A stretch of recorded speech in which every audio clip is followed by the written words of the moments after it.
بسم الله الرحمن الرحیم. لکه څرنګه چې موږ تاسو په مدیریت باندې بحث وکړو، اوس راځو د مدیر پیژندنې ته. مدیر په لغت کې اداره کوونکی ته وایي او په اصطلاح کې مدیر هغه شخص دی چې د خپل ټیم د کړنو مسؤلیت په غاړه لري. یعنې کوم ټیم چې ورته سپارل شوي وي د هغې مسؤلیت په غاړه وي، همدې ته مدیر ویل کېږي.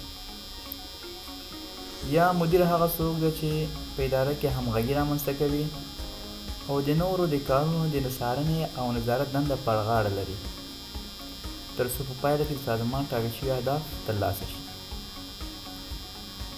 یا په ساده ډول ویلی شو چې هغه څوک چې په اداره کې د دې صلاحیت ولري چې نورو کارکوونکو ته وایي چې کوم اداري عمل ترسره کړي او دغه اداري عمل څرنګه ترسره کړي، مدیر بلل کېږي. یعنې هغه شخص چې نورو ته وایي چې دغه کار وکړئ او دغسې یې وکړئ، همدغه ته مدیر ویل کېږي. په نړۍ کې سازمانونه د جوړښت له پلوه یو له بل سره توپیر لري.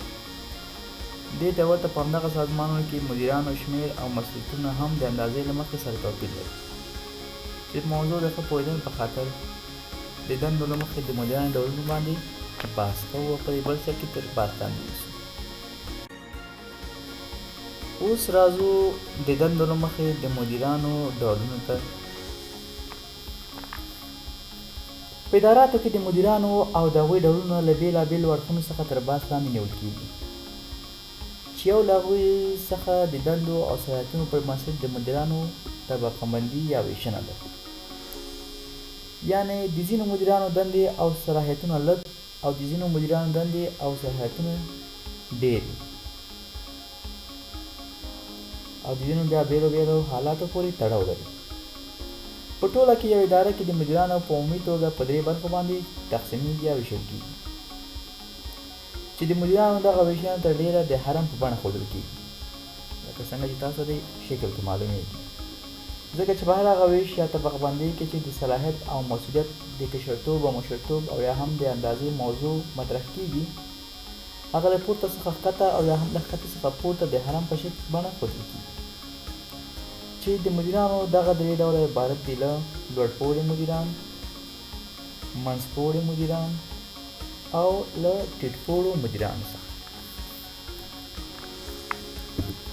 اوس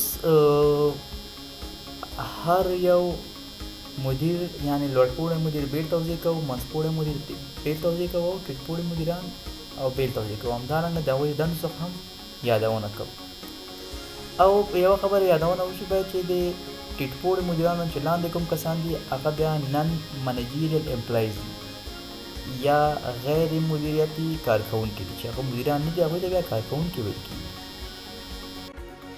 اوس راځو پر لوړپوړي مدیرانو باندې بحث کوو.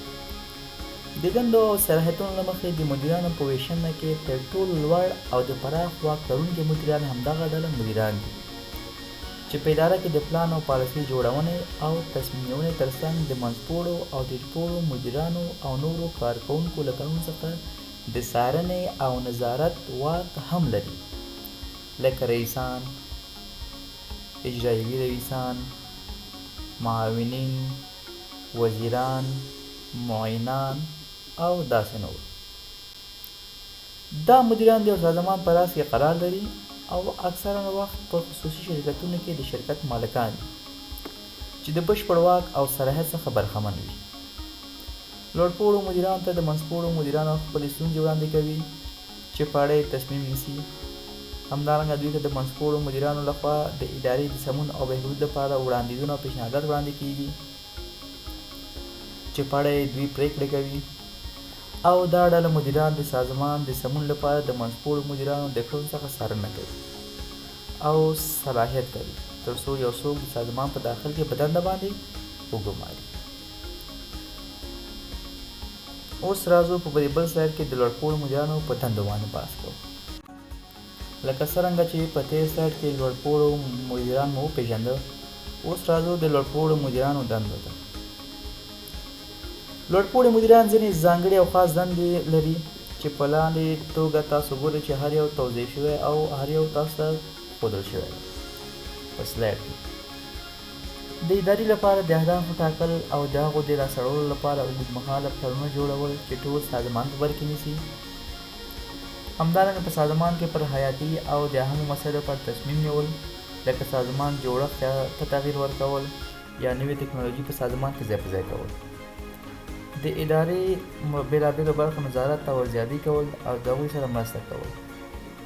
مسؤلو مدیرانو ته د هغوی د ستونزو په اړه لازمي لارښوونې او سپارښتنې کول او په اداره کې د ادارې غړو ګمارل، ټاکل او بدلولو دنده دا د لوړپوړو مدیرانو له دندو څخه حسابېږي.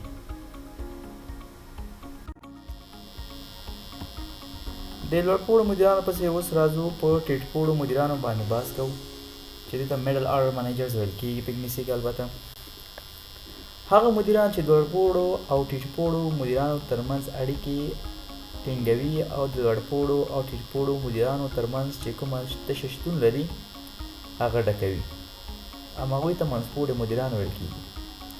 دوی د لوړپوړو مدیرانو څخه لارښوونې او هدایت اخلي او د عملي کولو مسؤلیت یې پر غاړه لري، لکه ولایتي رئیسان، د څانګو رئیسان او داسې نور. دغه مدیران د لوړپوړو او ټیټپوړو مدیرانو په منځ کې قرار لري او د لوړ رتبه او ټیټ رتبه مدیرانو ترمنځ یې د پول حیثیت غوره کړی، په دې معنا چې کله ټیم ټیټ رتبه مدیرانو ته کومه ستونزه پیدا کېږي نو هغوی دوی ته وړاندې کوي او بیا یې دوی لوړپوړو مدیرانو ته وړاندې کوي. همدارنګه منځپوړي مدیران د ټیټپوړو مدیرانو د کارونو څخه په مستقیمه توګه څارنه کوي. کله چې لوړپوړي مدیران دوی ته هدایت او لارښوونې کوي، په خپل وخت یې عملي کولو په موخه ټیټپوړو مدیرانو ته لیږدوي. لکه څرنګه چې منځپوړي مدیران مو وپېژندل، نو اوس راځو د منځپوړو مدیرانو دندو ته. منځپوړي مدیران هم لکه لوړپوړو مدیرانو په شان ځینې دندې او وظایف لري چې د هغه څخه د یو څو یادونه مونږ کوو. یو دا چې د خپلو کارونو په اړه لوړپوړو مدیرانو ته راپورونه ورکوي، چې دوی کوم کړنې کوي د هغې راپور لوړپوړو مدیرانو ته ورکوي. بل د چارو تنظیم په موخه منځمهال پلانونه جوړوي. همدارنګه ټیټپوړو مدیرانو ورځني او اونیزه او کله ناکله میاشتني پلانونه او راپورونه څاري او هغه ارزوي. او همدارنګه ټیټپوړو مدیرانو ته د هغوی د ستونزو د حل په موخه لازمې لارښوونې او مشورې ورکوي. اوس راځو د مدیرانو بل ډول ته د وظیفې له مخې چې هغه ټیټپوړي یا لومړی کچې مدیران یا فرست لاین منیجرز ورته ویل کېږي. ټیټپوړي مدیران دندې له مخې د مدیرانو په ویشنه کې د ټولو وروستی او ټیټ موقف کې قرار لري. دا هغه مدیران دي چې د کارکوونکو سره نیغ په نیغه په اړیکه کې وي او د هغوی ورځني چارې او کړنې اداره او کنټرولوي. دا ډله مدیران د خپلو کړنو او اجراتو لپاره د منځپوړو مدیرانو څخه لارښوونه اخلي. دوی د مدیریت په ښکتنۍ او لاندنۍ برخه کې قرار لري او د سازمان د کارکوونکو سره په مستقیمه توګه په اړیکه کې وي. د هغوی څارنه، نظارت او د ورځنیو چارو د تنظیم دنده پر غاړه لري او کله چې په سازمان کې کومه ستونزه رامنځته کېږي نو مسؤلو مدیرانو ته یې وړاندوینه کوي او هغوی ته یې وړاندې کوي.